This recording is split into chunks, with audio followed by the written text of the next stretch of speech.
Hello everyone, I'm Freaky and welcome to the video. This video is a message to Totally Not Mark, and there's something I want to say to him. First off, Mark, I just want to say thank you so much for reviewing the Bleach manga, and I hope you're enjoying it. I'm really glad that you've finally got down to the last of the big three. Bleach is my favourite of the big three, and it's awesome that you're reviewing it. And yeah, I know you're reading the manga and not watching the anime, but hey, that's alright. There's stuff in the manga that wasn't in the anime anyway, and at the very least, you'll be getting past all those fillers. Although you could watch the anime and not watch the fillers. But anyways, yes, I'm getting off track. Now, the reason why I'm making this video to you, Mark, is to tell you about the novels. Now listen, I don't know if you're a novel reader as well, or you're just planning on just reading the manga, because if you're just reading the manga, then you are missing out on some really good stuff that's going on in the novels. Now, I'm going to give everybody a warning. If you guys haven't read the novels, then I highly recommend you go and read the novels. Especially the Bleach novel, Bleach, Can't Fear Your Own World, because that novel is very important. This 3-part novel is a continuation of the series Bleach. So if you guys haven't read that novel, I highly recommend it. And I want you guys to stop this video, go and read that novel first, and then as soon as you've done that, come back and watch me talk about or whatever I'm going to talk about in this video. Especially you, Mark, because when it comes to the manga, there are going to be some parts within the manga that will leave you questioning stuff or just infuriating you and make you think, hold on, I'm at the end of the manga and I've got to do this big review, so what was the point of this character or what was the point of this arc? Now, I am going to go into spoilers on what's going to happen in the Bleach novel, Can't Fear Your Own World, because this novel is very important. This 3-part novel explains absolutely everything, well, almost everything, on what happened after the Blood War arc, because when you come to the end of the Bleach manga, like most people, including myself, it absolutely drove me insane, because as Bleach fans, we know there was supposed to be more stuff that was supposed to be in the manga, but Shueisha told Kubo to finish the manga in 5 chapters, and to this day, when the manga ended, it left me with a fit of rage because I knew, and most Bleach fans knew, there was supposed to be more within the Bleach manga. And listen, it was nobody's fault, because at the time, Kubo was ill, and Shueisha told Kubo to end the manga as soon as possible because of this. Now listen, I'm not blaming Kubo, and there's all sorts of things I want to talk about this subject, about Bleach being forcibly ended, but I'll leave that for another video.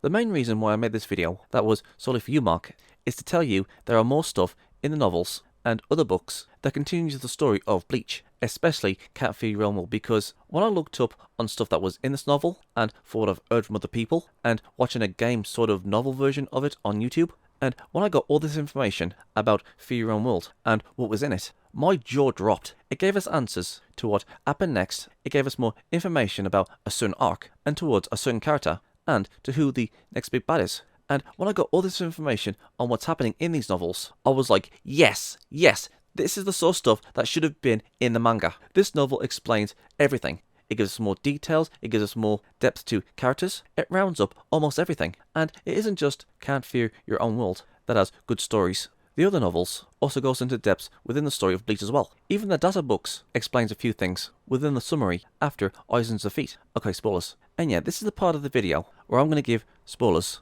of what happens in the novels and the manga. So this is what I'm going to do. I'm going to count to 5 and leave the video blank for 5 seconds. So you can stop here if you don't want to listen to spoilers. If you haven't finished the manga or gone past certain points of where these novels start and or end, then stop watching this video now, and then as soon as you've finished reading the manga, please come back and watch this video. And also, just to let you guys know, I don't know exactly what happens in these novels. I mean, yeah, I know what happens within summaries with some of them on what happens in these novels, so that too is also an heads up. And if there's any novels that I've missed, to anybody who has read the novels, please let me know in the comment section below and tell me which novel of Bleach I'm missing in this video. Or hell, I might even make segments saying, okay, this novel takes place during the Soul Society, or oh, this novel takes place during this arc, or oh, this novel takes place during this arc. I'll give you an heads up during the beginning of each segment. And there's also other information that I'll be giving as well. And so, let's go. 1, 2, 3, 4, 5.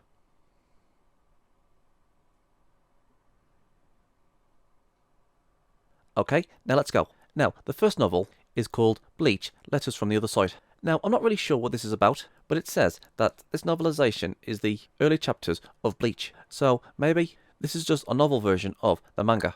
But I don't know. I mean, for all I know, there could be some stuff within this novel that wasn't put in the manga or the anime. So yeah, that's the first novel. And yeah, I know, not a very good impression on the first novel. But I promise you, as I go along the novels, they do get better. So if anybody in the comment sections wants to explain what Letters from the Other Side is about, please let me know in the comment section below. And so, let's resume to the next one. Now, this novel is a little bit better, and it's called Bleach, the Honey Dish Rhapsody. And this novel takes place during the week Ichigo and his friends spent in the Soul Society following the defection of Aizen, and it centers around Rukia trying to cook something for Byakuya. Now, again, I'm not sure what happens in this novel, but I think it might center around Rukia trying to bond with Byakuya, and this would be a very, very awkward situation, considering Byakuya was going to let Rukia die. So, in a way, that is interesting. We get to see Rukia and Byakuya bond and sort out their problems. Maybe. I'm not really sure what happens in this novel, but that's assuming I think that's what's going to go on. So yeah, this novel takes place after Aizen defects from the Soul Society and before Ichigo and his friends go home. So yeah, that's interesting. And so, on to the next one. And the next novel is Bleach Spirits Forever with You. Now, this one's a 2-volume novel, and it takes place between the defeat of Aizen and Ichigo regaining his Shinigami powers. And the main character of this novel is Donkanoji. And I think I know what this is all about. I think this is about Donkanoji having a relationship with an Arrancar, and for the life of me, I can't remember what her name was. But if you've reached past the Arrancar arc of Bleach, well, in the manga, Yami had his arm chopped off, and he went to like this nurse office or something to get it all fixed up, and there was a female Arrancar taking off his bandages, and it's the Arrancar, the one that was helping Yami. She's the one who has a relationship with Donkanoji, and you're probably thinking, hold on, how can she have a relationship with Donkanoji if we see Yami kill her? Well, from what I've heard and what I've been looking up on her, from what I can remember, apparently she was the creation of Espada number 8, Grons. And this female Arrancar has a tragic story. She was used in so many experiments that she became numb to everything. And the reason why she's still alive is because of some special ability that Grons gave her. So if she was to die, she would come back. And I think she has a release form. Anyways, I don't know the details, but Donkanoji in the novels meets her and he starts to make her feel things again. At the very least, I think so anyways. I think it was either emotions or happiness or something. And yeah, I think that's basically it. I'm not sure what else is in this novel, but the relationship between Donkanoji and this Arrancar sounds pretty damn awesome. I mean, to me, Donkanoji is like the Mr. Satan of the Bleach universe. Like, you know he's useless, but he has a heart, he has a legion of fans, and he wants fame and glory, and oh my god, he is Bleach's version of Mr. Satan. I mean, come on, Donkanoji and Mr. Satan are basically the same character, especially in this novel. I mean, come on, you guys compare them. Anyways, say what you want about Donkanoji. I like the dude, and him having this relationship with this Arrancar and the history behind this Arrancar is a sad one, but at the same time, it is an interesting story. And apparently, this novel also contains one of the Kenpachis from the past. I think it actually might be like a flashback or something, but come on, one of the Kenpachis? Really? The thing is, when it comes to Kenpachi Zaraki, a Kenpachi is supposed to be one of the most strongest Soul Reapers, and the only way to become a Kenpachi is if you kill the previous Kenpachi, and the previous Kenpachi is in this novel. And if you know what Kenpachi Zaraki is, and you know the backstory of the Kenpachis, then you're in for a treat. Oh, and you know that Arrancar that was having a relationship with Donkanoji in the novels? Yeah, I found out what her name is. It's Roka Paramia. She's the Arrancar that has a relationship with Donkanoji. And there's this new Arrancar called Picaro. And it isn't just one Arrancar, it's actually a bunch of children. That is a collective. And the backstory for Picaro is very sad. And Picaro was a bunch of children who was left to die of starvation when there was a life. And all these children became Hollows and became a Gillian. And, fun fact, at the beginning of the series with the parrot Yuichi Shibata, Picaro was going to save him from Shrieker and have him as their playmate, but they were too late, and Ichigo performed consoling him. I'm not really sure what else is in this novel besides from Donkanoji, so if you guys want to let me know in the comment section below and say what other things that are in this novel, please let me know in the comment section below, because there's more to this novel than what I said, and to be honest, I'm actually interested in all these characters. And so far, all these characters sound interesting. I don't understand why they wasn't put into the manga, because all these ideas and characters sound interesting. I would like to know more about Donkanoji and this Arrancar. I would like to know about Kenpachi. This just sounds all around great. So there you go. And with that said, let's move on to the next one. Now, before I carry on with the novels, there's just one thing I want to point out. Now, at the end of the fake Kurakara arc and the defeat of Aizen, there was 1 or 2 parts that was left out from the manga and possibly the novels as well. Because there's also the data books. Now listen, I know there's stuff about the characters, the locations, and all that stuff within these data books. But from what I've been hearing, there's also things within the data book that wasn't in the manga or the novels. And when I mean book, I mean books, plural. Anyways, the reason why I'm bringing this up is because I have looked up and I've also been hearing people say that in the data book Unmasked, there's a section where it tells us the story on how Horihime was healing everybody at the Bell site. That includes Halibel and Reflexion, the 3 female Oronkars, and then Halibel and Reflexion left, and one of Reflexion says, now that all the strong Oronkar is gone, why don't you be the leader of Wekamundo? And I think there was a part where they find Yami's body, and they also see his dog. Now the thing is, at this point it's a split. I think there's a part within one of the novels where it tells little bits of this part, and in the Dao book it also tells us a little bit of this part as well. But both doesn't give us the full story. So what I'm saying is, alongside this part where Orihime was healing the Oronkars and then went back to Wekamundo, I think that part is in the data books. But it's not just this data book, or just this one section within the Unmasked data book. The thing is, I haven't read the data books. I mean, for all I know, there might be summaries like this within the other data books. Now, to my fellow Bleach fans, if you guys know that there are other things like this within the data books when Horihime was healing everybody, including Halibel and Reflexion. If there are other parts like this within the data books, please let me know in the comment section below, because I really don't know. Because knowing stuff like this is important to the story, because in the fake Kurakar Town arc, we see Halibel and Reflexion defeated, and then in the 100-Year Blood War arc, we see her, Reflexion, and other Oronkars survive the war, and it's never explained between the last time we saw them in the fake Kurakar Town to the 100-Year Blood War arc. It's never explained how they survived or what happened to them during that time. So little pieces of information like this totally should have been in the manga and or the novels. Well, I don't know if this part is in the manga, but I don't think it did. What I'm trying to say is, there is little bits of information there and there within the data books, telling us a little bit of information with the characters, who they are, where they've been, the origins of some of them, and some of this information about what happened in the series, like Horihime healing the Oronkars, and where they've been. All these little pieces of information and summaries would have been great within the anime.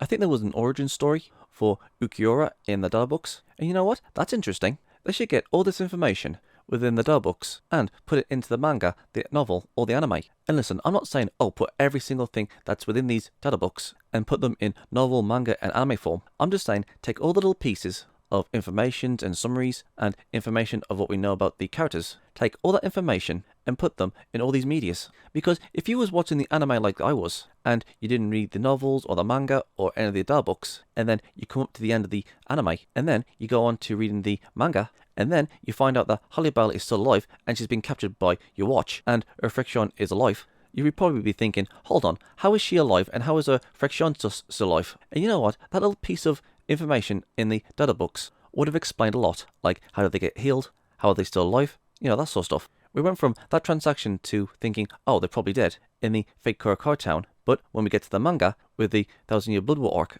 we find out that Halibel and Reflexion are still alive. So yeah, there you go. Somebody should look through all these data books and look up the little mini stories or these little mini summaries within these data books. And those people can write down a list saying that, oh, this is the origins of Ukiura, and oh, this is the story where Halibel and Reflexion got healed, and all this other stuff. And listen, I'm not saying Mark should go through all these data books. All I'm saying is that we should look up the summary stories that's within these novels, and Mark should say something like, oh, this is Ukiura's backstory, and oh, this is what happened to Halibel and Reflexion after the war. You know, stuff like that. And if there's any other stuff that's within the data books that tells us more information on what happens in the data books, please let me know in the comment section below. So, now that we've got that out of the way, let's continue with the novels. And the next novel is Bleach, The Death Saves the Strawberries. Now, this novel takes place between Ichigo losing his powers to Ichigo regaining his powers. Now again, I don't know what this novel is all about, but I think the main character within this novel is about Rukia and trying to make a decision to give Ichigo his powers back. And listen, there's one thing I want to make perfectly clear, okay? Within these novels, there is a lot, I mean a lot more than what I'm saying. And I mean a lot more. There's a few things about Horihime, there's a few things about Uryu, and of course it's about Rukia. And I'm assuming this novel is about her and what she's been doing for the past couple of years when she last saw Ichigo. That's what I'm assuming anyways. But hey, you know what? That's interesting, because we never actually see Rukia until the Fullbring arc, and when we do see Rukia again, we can see that she's changed, and a few things there and there. Like I said, I don't know what else is in this novel, but I'm just putting it out there. I mean, for all we know, there could be other things that's happening within this novel, but I'll get back to that in a second. And so, let's carry on to the next novel. And the next one is Bleach, We do not always love you. And apparently this novel takes place after the war arc against the Quincy's, and it's about the marriage between Rukia and Renji. And I'm telling you, not a lot of people was happy about this. Loads of people wanted Ichigo and Rukia to get together. But hey, what can you do? So yeah, after this transition, when Ichigo defeated Yuwatch, we cut to somewhere around, I don't know, about like 10 years later or something. And Ichigo and Horihime are married, and have a kid, and Rukia and Renji are married, and they too have a kid, and Rukia and Renji are visiting Ichigo. So we can assume that this manga takes place between Yuwatch's defeat and the end of the manga. Maybe it's about their married life. Maybe it's about Renji trying to propose to Rukia. Again, I don't know, I haven't read the novels, but I'm assuming this takes place after the defeat of Yuwatch. And again, for all I know, there could be other things that's going on within this novel. So yeah, with that said, let's move on to the next one. And the next Bleach novel is called Beginning of the Revive of Tomorrow. And this novel is about Izuru Kira, and it talks about his past, how Central 46 suspected Izuru and Shusui as being Gin and Tozen's accomplices, and Izuru Kira meets up with somebody, and we cut to Izuru Kira facing off against one of the Quincy's. And I think this novel also explains how Izuru Kira got revived and started fighting the Quincy's again. Again, the novels go into more detail, and again, just like the other novels, this novel also gives us information that we didn't know about, or we didn't question, or it explains a few things, and it all centers around Izuru Kira. And like I said, there are other things that's in this novel. Again, I just haven't read it. And it also talks about how Izuru Kira and Shuhei was very loyal to their captains, and they talk about each other's captains. Like Shuhei talks about how Tozen wanted to get revenge for his friend who was killed by a noble, and Izuru Kira wished that he could erase Gin's crimes, because when it came to Gin, even though Gin has been protecting the Soul Society for hundreds of years, he has also done a lot of crimes as well. And you know what? I've always had a fascination with Gin, because I've always believed that he was never on Aizen's side and he was never on the Soul Society side, but he was on Rongiku's side. Gin Ichimaru was acting on his own accord for his own goals. He wanted to get revenge on Aizen, and he wasn't on the Soul Society side either. He was pretending to be on both sides, just to kill Aizen. And you know what? That's fascinating to me. Tozen sided with Aizen because Tozen believed Aizen was justice, and Gin was just playing both sides. Anyways, yes, I'm going off track. And again, later on, in the manga, we find out that Izuru Kira gets killed in the manga, but in the novels, I think it explains how he gets revived, and he starts fighting a Quincy. So yeah, I think it's in the view of Izuru Kira from Aizen's betrayal to the Thousand Year Blood War arc. So yeah, we get to read up on how Izuru Kira feels about Gin, and his talk with Shuhei, and how he gets revived in the novel, and again, faces off against the Quincy. So yeah, this novel does explain a few more things. You know what? Those few things are interesting. They totally should have been in the manga.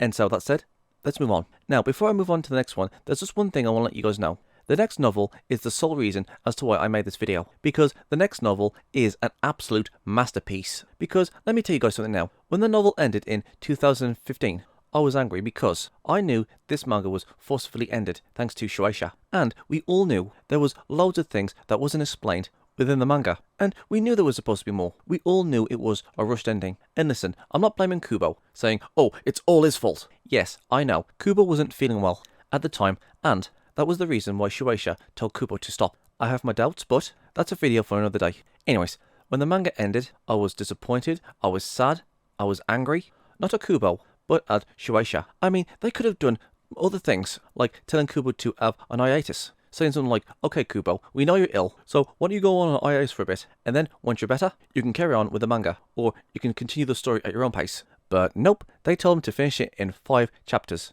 Again, I'm going off track. And many fans of Bleach was angry and upset and asking a question saying, hold on, what happened to this character, or what happened after that, or other things like that. There was just so many things that I wanted to know. I was just really upset that this manga had to end. But then a rare light shined upon the Bleach fandom in the form of the novels. And the name of this novel is Bleach, Can't Fear Your Own World. And oh my god, this novel is everything that we Bleach fans have been asking for. Because when it came to the manga of Bleach left us with a lot of questions. But this novel, this 3-part novel, answers every single question. Well, almost every single question that the Bleach fandom has been asking. And in the beginning, I've been hearing people talk about it, people making videos about it. Like for example, one of the first videos that I watched about this novel, and that video was made by James Hansen, and his video was called Ichigo Was Supposed to Be the Soul King. And I think this started with the first part of the novel, and my god, when I heard all the things that James Hansen said in this video, I was shocked. The fact that all this information that was happening in this novel made me happy. And over the years, I've been hearing people talk about it, I've been researching on what's happening in these novels. Hell, some time ago, I was on YouTube looking through a few things, and I actually found a novel that was in English, and I think it was like one of those game novel things that they have in Japan, and it had the characters come up every time they're going to say something, and this was about the novel. So I sat down and watched it, and I'm telling you guys something, it was very, very tedious to read the subtitles, considering it was an over 5-hour video, and I'll be honest, it got so freaking tedious, even though I had the video go fast 2 times. It got so tedious, I thought to myself, you know what, I'll watch half of this, and watch the other half later. But I never really got around to it, because I forgot about it. But saying that, from the videos I've watched, to the research I've looked up, to this visual novel, and from all these things that I looked up on Bleach Cannot Fear Your Own World, this novel was a freaking godsend. And there was loads of things in this novel that I was so happy to see. Or in this case, no. Again, I'm going to go into spoilers, so if you haven't read the novel or looked up what it's about, stop this video and go and read the novel. And just to let you guys know, I haven't read the entire novel, I've only ever researched on what's in this novel and what people have told me. And so, let's continue. I'm only going to go through bullet points, so let's go. Number 1, we see Shuei confront Aizen, asking him, what did you say to Tozen for him to come onto your side? And Aizen said, Tozen was with me of his own accord, and the reason I killed him was out of mercy. So yeah, let's continue. Now, I just want to bring up 2 groups. Number 1 is Tozen. Tozen was the one who sided with Aizen of his own free will, and the reason why Tozen sided with Aizen, so Tozen can get revenge on the Soul Society, because the Soul Society didn't bring justice to Tozen's friend, who was killed by a noble. So remember this part. And the next group is the Fullbrings. Now, lots of people were saying that, oh, the Fullbring arc wasn't that good. Ginjo was just a generic villain that hated the Soul Society because they were spying on him. It was just a lazy way to give Ichigo back his powers. Now, I've been hearing a lot of people complain that Ginjo wasn't a good villain and his hatred for the Soul Society was dumb. And also, Ginjo was also going around killing Shinigami or Soul Reapers, all because they were spying on him. But there was a lot more to this, because when we last saw Ginjo and the other Fullbrings, there were some of them who were still alive, and there were some of them, if not all of them, was in the Soul Society, even Ginjo. Now ask yourself this, if the Fullbrings were just bad people, and Ginjo was just this evil character that just wanted to kill Soul Reapers, and kill anybody that's associated with Soul Reapers, then why is he in the Soul Society? Because remember, Ginjo was a human with Shinigami powers. Ginjo wasn't dead, so for all his crimes, he should have gone to hell, but he didn't. He's in the Soul Society, and he's helping Ichigo, and we only see him for like a few panels or a few pages of the manga, and thanks to Shueisha, the manga was stopped, and that was that. And it looked like that the Fullbrings and Ginjo was going to play a part in the war, but again, nothing came of it. Now, we know why Ginjo hated the Soul Society, because they were quote-unquote spying on him, and fun fact, Ginjo is actually the reason why it's forbidden for Soul Reapers to give their powers to humans, just like what Rukia did with Ichigo, because the same thing happened with Ginjo, and the Soul Society says, oh, Ginjo has killed so many Soul Reapers, we've been looking for him for a very long time, he's a very bad person. But if he's a bad person, then why is he in the Soul Society, alongside the other Fullbrings? So yeah, anyways, Tozen and the Fullbrings and Ginjo are connected by one thing, and that new thing is in the form of a new character called Tokinada, because Tokinada plays a huge role in this novel. In fact, I think he's the main antagonist within this novel, and the reason why Ginjo and Tozen is connected is because Tokinada is the one who screwed over both their lives. So let's start off with Ginjo. In the beginning, Ginjo happily helped out the Soul Society fight against Hollows, and he also had other Fullbring friends. Both of these groups was working together, both the Soul Society and the Fullbrings. And then one day, Tokinada came along, which I forgot to mention is a noble. Yeah, he's one of the noble houses that's like Byakuya, and I'm telling you guys now, Tokinada is an evil man. Hell, there's even a part in the novel where he researches his family tree, and he finds out stuff about the Soul King and what they did to the Soul King, and he finds out that all the parts of the Soul King that can give them special powers. And guess what? Parts of the Soul King is inside the Fullbrings, and Tokinada wanted those parts of the Soul King that's within the Fullbrings, and he finds out about the Fullbrings that's close friends with Ginjo, and Tokinada sends some of his own personal guard to go and kill Ginjo and the other Fullbrings, and some of his Fullbring friends was killed by these people that was sent by Tokinada, and Ginjo thinks that the Soul Society has betrayed him and his friends, and so Ginjo starts killing Tokinada's Shinigami or Soul Reapers, and then Tokinada goes to Captain Ukitake and the Gotei 13, and Tokinada tells them, oh, that Ginjo guy, he's been killing so many Soul Reapers, he's been killing them to get power or something. And the thing is, Captain Ukitake was also the bridge between Ginjo and the Soul Society. He wanted to put his trust in Ginjo, but after when Ginjo killed all these Soul Reapers that was sent by Tokinada, the Soul Society deemed Ginjo and the Fullbrings as the enemy to the Soul Society and was a wanted criminal, and so Ginjo went into hiding, thinking the Soul Society betrayed him and are murderers because they killed his Fullbring friends and they tried to kill him as well. And the Soul Society views Ginjo as an enemy because he killed many Shinigami. And after finding out about this, about Tokinada, Ginjo, the Fullbrings, and the Soul Society, after hearing all this in the novel, this made Ginjo went from a generic villain to somebody that was actually a tragic character. Ginjo wasn't a villain or he wasn't a bad guy. All this with Ginjo was just a big massive misunderstanding, and the reason why he went after Ichigo was because he was associated with the Soul Society, and that explains why Ginjo and the other Fullbrings was in the Soul Society and not gone to hell. This gives Ginjo more reason, more depth, more understanding than just being a vanilla bad guy that just wanted more power.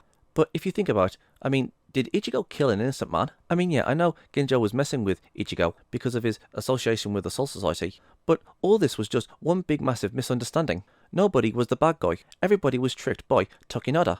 And, number 2, Tozen's connection to Tokinada. Well, you know in the anime or the manga, when we're shown Tozen's friend, or when Tozen was talking about how his friend was killed and that friend didn't get any justice because the person who killed her wasn't punished? Well, Tozen's friend was actually a woman. And get this, Tozen's friend married Tokinada, and Tokinada killed her, and he only got a slap on the wrist for it, and his sword taken away, and he was allowed to still roam around free. I'm not really sure why Tokinada killed her, so you guys will have to go and check out for yourself as to why Tokinada killed Tozen's friend. Now, when it came to Tozen, we all just thought he was just being delusional, and Aizen was just using him, or he convinced Tozen to come to his side. Now, there is an in-depth talk between Aizen and Tozen and Tokinada, and when I read the dialogue between these two, oh my god, it makes sense now. Or I thought, wow, that's cruel. So yeah, Tokinada has been behind the scenes, manipulating everybody, and he's also done lots of other things as well. And he also has a really big scheme that makes all the races, the Arrancar, the Shinigami, and the Quincy come together and fight against Tokinada. And it isn't just this either. Loads of other things are happening in this novel, like who survived the war, like a few of the Quincy's. I can't remember how many survived, but there is a fair few that did survive. Grimdale's trying to find Ichigo to fight him. Some of the Fullbrings come back, and there's also another character that's supposed to be an hybrid of Quincy, Shinigami, and Arrancar. And there's all this dialogue between characters. Ginjo and Shisui, Halibel and Shisui. Again, the Fullbrings come back. We find out that the Soul Society wanted Ichigo to be the new Soul King and a new powerful Fullbring. I'm telling you guys, when I researched what was happening in this novel, and from what I've read, I mean, me just telling you on what's happening in this novel doesn't bring it any justice. I mean, me telling you guys on what's happening in this novel, I know, makes it sound boring, but I promise you guys this, and I really do promise you guys, this novel, this magnum opus, this masterpiece of a novel, gives the manga, the story, more closure. And you know what? I'm pretty goddamn sure this is what Kubo wanted to put in the manga. Everything makes so much sense with this novel. I just love the fact that this novel gives us so much closure. I mean, I almost cried when I got the full picture on what's happening in this novel. And you know what?